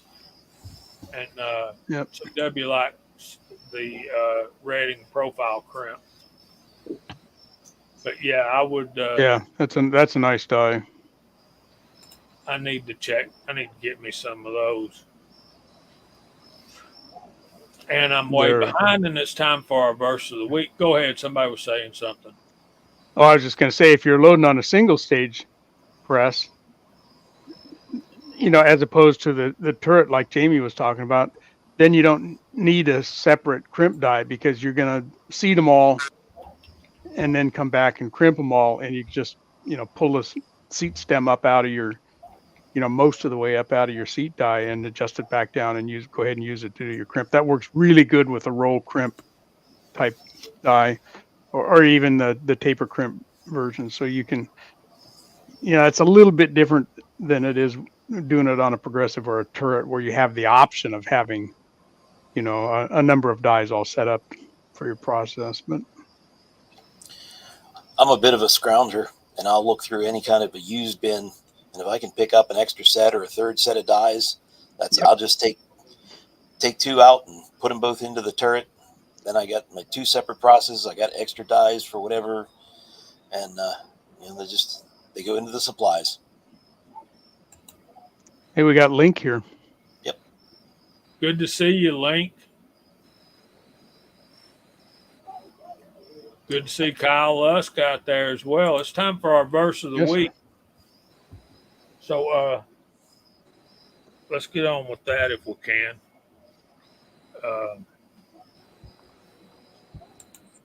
Okay, last week we talked about Colossians chapter 1, verses 13 and 14. Oh, and while Link's here, let me throw that up. So if you want 10% off of anything from Discovery Optics, there's our code right there. You can get 10% off. All right, back to the verse of the week. Colossians chapter 1, verses 13 and 14. He has delivered us from the power of darkness and conveyed us into the kingdom of the Son of his love, in whom we have redemption through his blood for forgiveness of sin. All right, this is what those two verses are building to this passage right here, which I absolutely love. And thank y'all for letting me share. Verse 15, Colossians chapter 1. He is the image of the invisible God, the firstborn over all creation. Verse 16, for by him all things were created that are in heaven and that are on earth, visible and invisible, whether thrones or dominions or principalities or powers. All things were created through him and for him. And he is before all things, and in him all things consist. So let me try to get through this as quickly as possible here.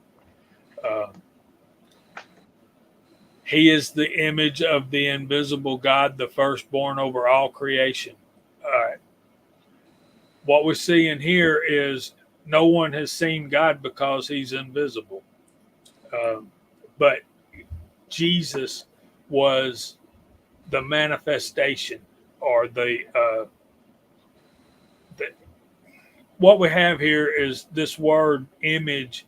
There's two ideas. One is like a stamp on a coin, like that's the image of the ruler of that country back in those days.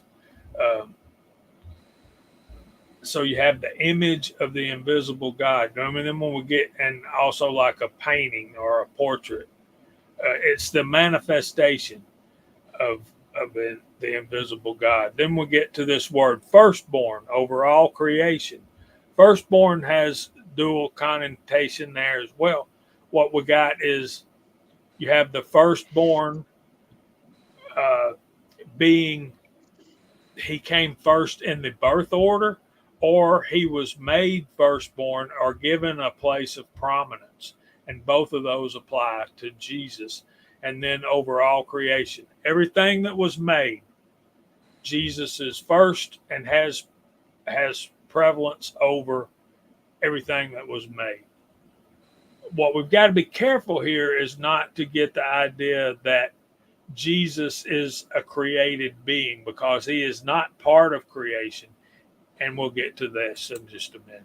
So for by him all things were created that are in heaven and that are on earth, visible and invisible, whether thrones or dominions or principalities or powers. All right. So for by him all things were created. If you go back to the creation story in Genesis, God said, "Let us make." Who's he talking to? He's got a rat in his pocket? No, he's talking to his Son and the Holy Spirit. Let us make man in our own image.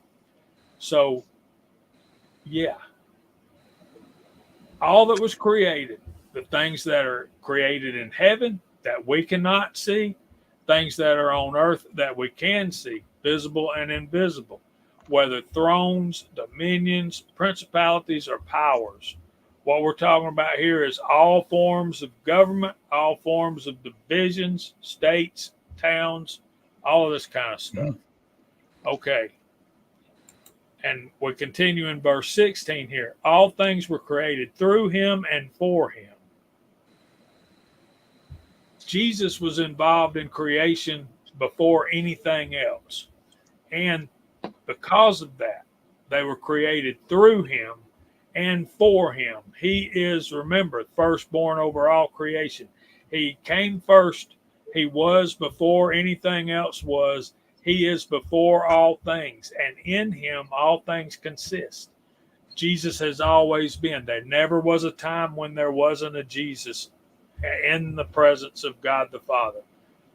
He is before all things, and in him all things consist. So we think about everything that we've read and studied in these verses right here. Now we get to the very heart of the matter. In him all things consist. So not only did Jesus make it, not only was he before anything that was made, he's sitting there now holding it all together. He's holding the moon in the orbit of the earth. He's holding the stars in the places where they're at. And I hope y'all understand what I'm trying to say. I get so excited about this, and I'm sorry, y'all, but I just get worked up. And so, yeah. Walter, anybody? I think that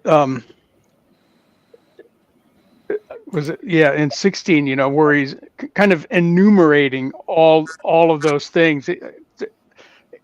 And you know me, I like to put things into everyday lingo. And what he's saying is that no, it's not just the grass and the trees that he made. Hey, it's everything. And let's list a bunch of stuff that seems totally unrelated. He says God created it all. He created your townships. He created your governments. He created the shoes you're wearing, in one way or the other. If he, didn't do it directly, he created the animals that your shoes was made of. It's all him. What else can I tell you guys? Paul is saying, it's everything came from God, So it's an interesting list to me that he puts in there, and just kind of the way he decided he needed to phrase that so that everybody that he's talked to, the Colossians, they get it. Yeah, it's not some things and not others. It's everything we can think of.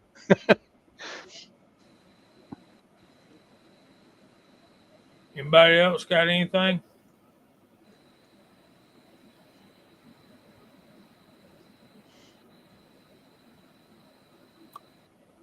I think you guys explained it pretty dang good right there. I can't think of anything to add right now. Well, this is just it's praise, really. It's just praise. It's about to me, it's about explaining who Jesus really is. And I want to thank you guys that hung in. I know some of y'all bail out during the verse of the week. So I thank y'all that listened to me. And I thank y'all for letting me do that. And I promise, Scotsman, we're going to get to some of that wisdom stuff here in the next week or so. Yeah, I might be able to talk a little bit on that. Wisdom. Oh man, I'm out.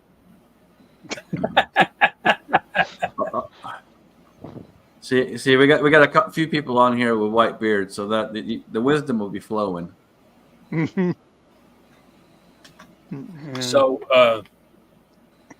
all of you guys that think of God sitting on a throne in a throne room with a long white hair and long white beard, these verses we studied tonight just told you no, he's invisible. So he is spirit. Jesus said he was spirit. So, all right, back to accuracy. Anything else we need to add about accuracy before we start going through the room? And I would say one of the biggest things when it comes to accuracy is don't get frustrated. Especially with rifle, when you're out there and you're shooting and you're doing these tests with these different loads that you put together, don't get frustrated. If you're seeing things that are happening, try to sit down and figure out why it's happening. Instead of being on the range, getting ticked off and all the rest of it and being frustrated about it, take your time. Again, make sure you have everything on paper. You can go back and reference, use your chronograph and so on and so forth, and use those tools we have to keep you on the right path. And you will find something that works. It may take you 10 different loads, it may take you 20 different loads, but eventually you will find something that rifle likes, and you'll be in a better spot. Frustration is a huge killer when it comes to accuracy, because as soon as you start getting ticked off on the range, you ain't doing any of the fundamentals you're supposed to be doing. right, And you're as soon too busy being ill. as soon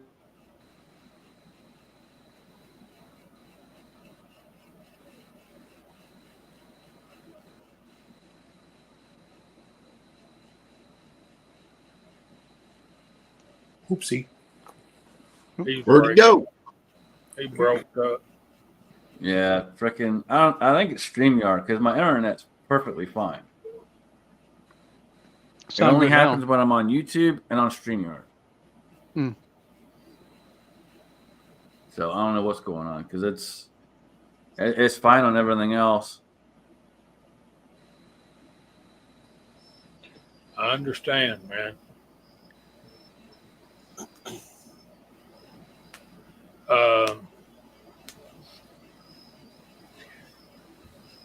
Large rifle primers. Info Bros is asking about Gene. Can you help with?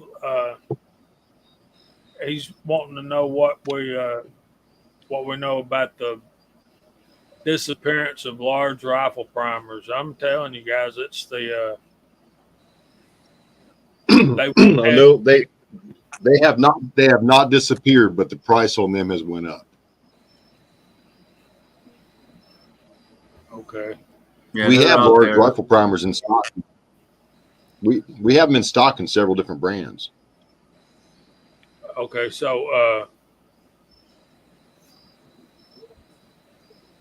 Infobros says he checked Republic Ammo too, and if like Gene's told us before, if you need something that they're not showing on their website, the problem is they're not being able to update the website fast enough.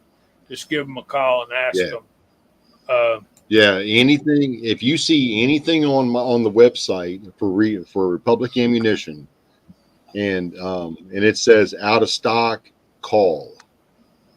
Let's see. My boss Heath is a one-man show on the website on getting stuff in, getting stuff out. I mean, he takes care of everything. He spends most of his days in the office now, just working on computer.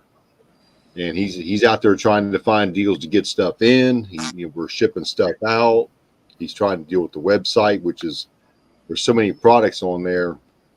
Sometimes we'll get a pallet. We'll get 1.5 million large rifle primers in, and it's on his list to get them relisted. Like today, he came back and he was like, "Well, we got fully processed 10 millimeter large primer." I said, "Yeah, it's been sitting there." He's like, "Oh man, I got to update that. I've got it as out." It's like, well, we tell you, but there's only 4 of us that work there. I run the floor. Kathleen does all the shipping. JoJo's in the back sorting brass, and Heath is in the office on the computer. So we do what we can to keep him informed on everything. But then as far as taking care of our duties as well, sometimes we don't get the chance to even write him a note. It's busy, busy, busy. But we did just get in MREs. So we have regular and low sodium mixed packs of mixed cases of MREs. There's different flavors in each case. I believe what he's doing is it's I think there's 15 in a case, if I'm correct, and it's 30 per case or 2 cases for 50. So if anybody would like to get some MREs to tuck back into their stash, we've got them for. I mean, that's the best price I've ever seen them for. That's for sure. But if you eat an MRE, people, listen to me closely. Chew the gum. Okay? Chew the gum. You'll thank me later. So why do you think that large rifle primers are more expensive than the others now? Availability, one, and we do have access to them.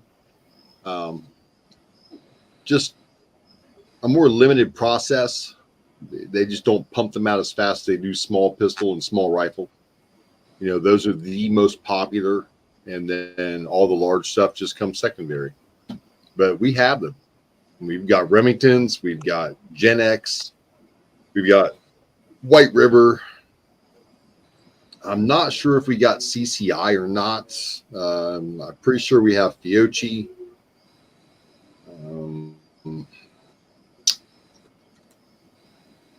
There's a couple other brands in there too.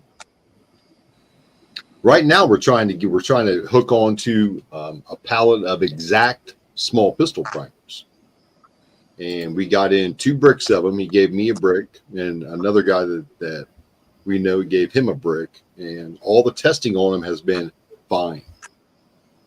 And they're actually one of the tallest small pistol primers that we've seen.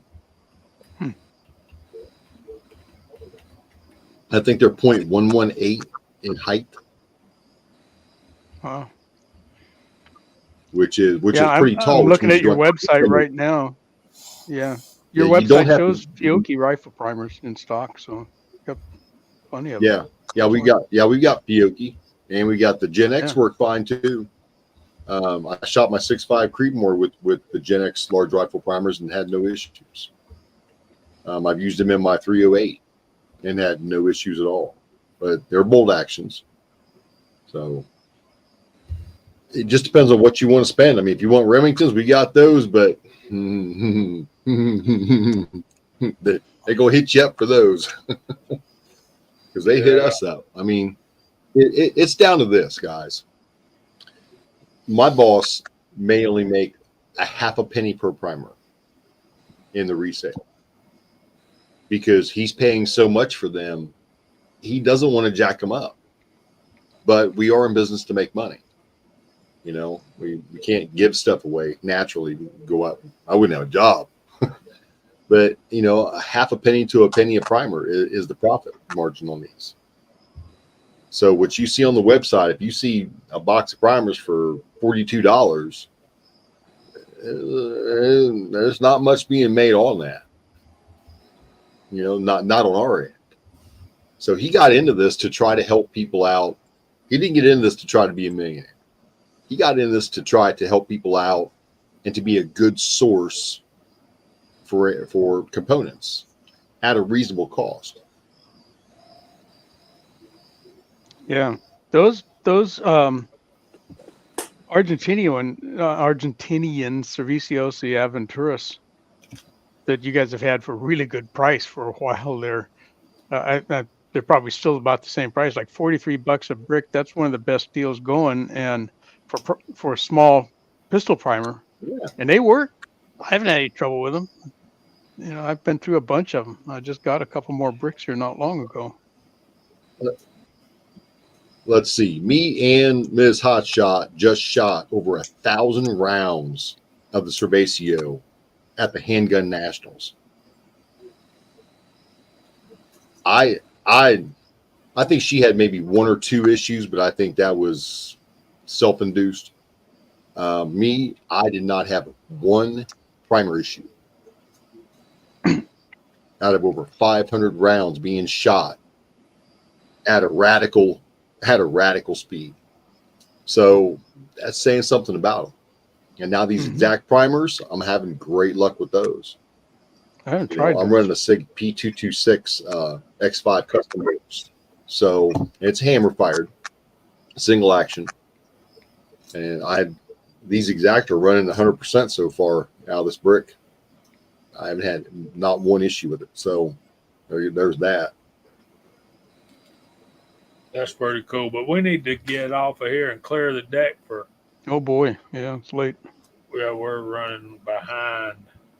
So, Hillbilly, you want to go first?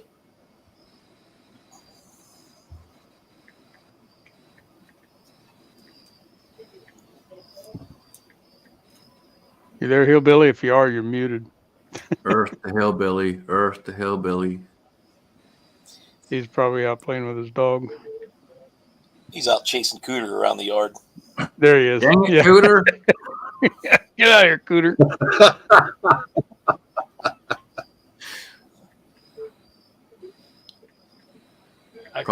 Probably breaking another washing machine.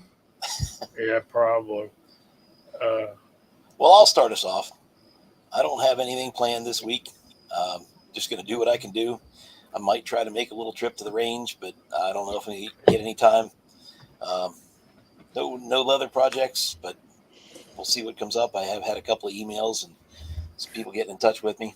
So it's been a wonderful time to be here tonight. Thanks for having me. Let's, there he is. Hillbilly's back. So see y'all. Have a great week. Thanks for being here, Mark. We appreciate you, bro. Mark. All right, Hillbilly, go for it. Yeah, sorry, I had to step another room for a minute. Oh man, first of all, I want to say thanks for having me. Always a great time. Awesome side chat and panel. What a great way to start the weekend. I love it. I got Guns, Beer, and Therapy coming up tomorrow night, 9 o'clock Central, 10 o'clock Eastern. And just released a video yesterday. If you've not seen it, it's titled Man versus Woman. And me and my wife Ames are doing a little competition with each other, shooting, and we had a lot of fun doing it. So check that out if you get a chance. And just got more videos coming up, and appreciate y'all being here. And I put out the link there. Gizzard Gary is up next. So Very good. Very good. Thanks for being here, brother. We appreciate you. Mr. Hot Pot, what you got coming up this week? Well, tomorrow I got a steel challenge at a local club. I'm going to go play around with some buddies of mine and go shoot some steel plates. That'll be fun. Let's see. It's about casting season. Coming close. It's still boiling hot here in OH10, but it's getting close to us. So we'll start sorting out some weights and get some zinc to Andy and get some smelting done and get me some ingots made. So I am going to start posting on my Rumble channel. I do have a Rumble channel. I've never posted on there, but I'm going to start. So I'm probably going to start with doing some smelting. Maybe doing some tuning to some firearms I've got. Some stuff I want to make videos of, but I just don't. But I'm going to join the Rumble crew. What y'all think about that? That's awesome. Nope. All right. Well, thanks for having me on tonight. I greatly appreciate it. I hope everybody has a blessed weekend. And remember, it's only once around the ride, so always remember to keep blowing that smoke. And I got to tell you, Gene, thank you for being here. We appreciate you, brother. But I'm glad you got that rifle. That rifle turned out nicer than I was anticipating, and I'm glad it's at a good home. And, congratulations. It's beautiful. It's pretty. Beautiful. It turned out really well. Mr. Walter, what you got coming up this weekend?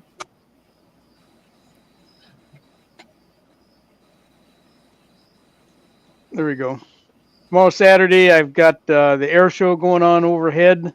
And so I'm going to sit out in the garage and do some reloading for Monday when I go to the range and watch the air show at the same time and see if I can do it without making a mistake on either end of that stick. And tomorrow night, got some friends. We're going to go out to dinner. And Sunday, we've got another activity going on for the afternoon. And I'm going to go do that because the alternative is to stay in the house and shampoo the carpets. And so that ain't happening.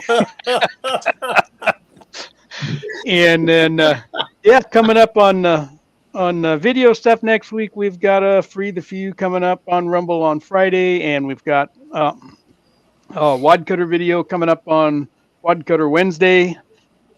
And I got a new firearm in the house. I don't know if I'll get a video done with that one this week or not. If I do, it's only going to probably be on Rumble. I might mention it in one of the YouTube videos, but I got a new Ruger Blackhawk stainless steel and 357 to go fool with and have fun with. So that's what we got going on over here at Casa de Viejo. CW, what do you got going on up there?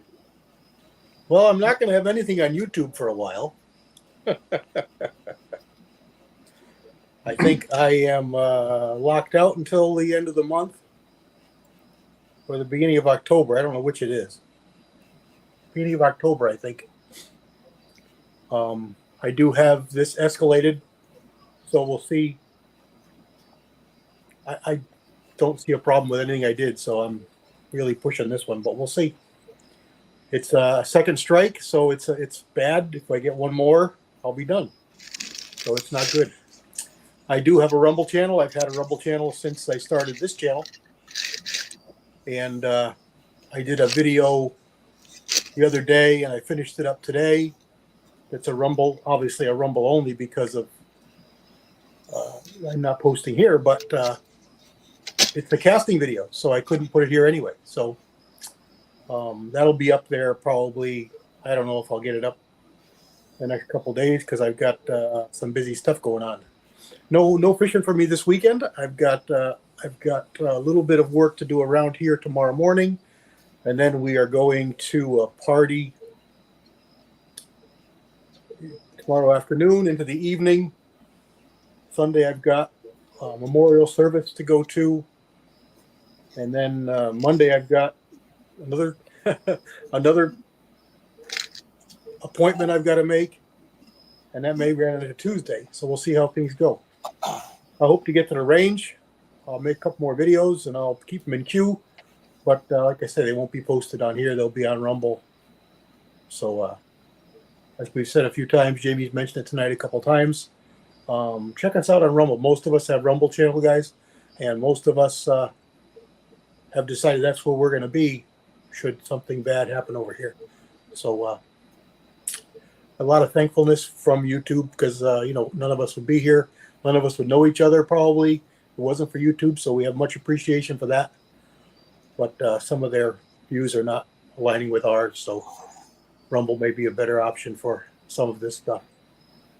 I just, God bless everybody. Thanks for coming in. We appreciate the side chat. Appreciate all you guys. Jackson, what's up? Yeah, no, I agree with you 100%. YouTube is getting worse and worse and worse.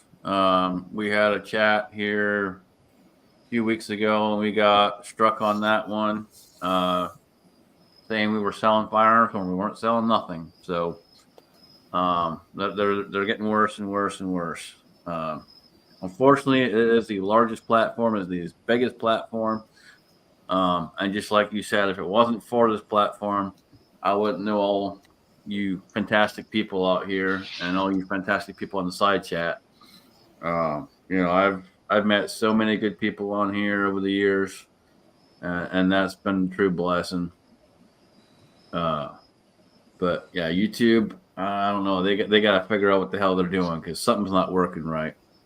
I didn't see anything wrong in your video whatsoever, so it's just ridiculous. But appreciate being here. Appreciate seeing you out in the side chat. You guys always help drive this. So thank you for all your questions and comments. And we'll just keep plugging along. I hope to get out and do the 22 challenge this week, a couple different ones of them. So if you guys haven't seen, we do have a new rimfire challenge coming out. It's called Show Me the Money. Go over a day at the range. I partnered up with him, and it's not super hard, but there's a little bit more to it. So we designed it that way on purpose. But there's also some fundraising going on with that itself for charity. So please jump over and check out his video on that.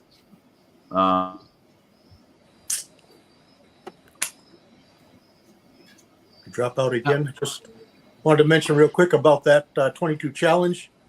That's going to be our topic for next week, and we're going to have some special guests on. So tune in for that if these challenges are interesting to you guys. Scotsman, you said he does have a video up now explaining it all? Because yeah, I he's looked got a a while video back, and I wasn't understanding what all was going on with it. So yeah, he's got a video explaining it all. It's up right now. Like I said, the official entry dates for submitting your targets are the 23rd. So it'll probably be on the website within the next day or so, I would imagine, to where you can go in and print it out for yourself. And if you guys want it, if you can't see it on there yet, email me. I'll send it to you. Obviously, I have it, so I can send you one. Not a big deal. But get out there and have fun. That's what it's all about. You know, the more people we can get in these challenges and have some fun with it, the more we can keep promoting safe shooting and being safe on the range and having fun. Well, thank y'all. Thank y'all so much. And we're over time, but that's okay because Gary always starts late. We want to thank all y'all for joining us. We hope the Lord blesses y'all real good. And if he's willing, we'll see y'all next Friday night at 8 o'clock. Say good night, y'all.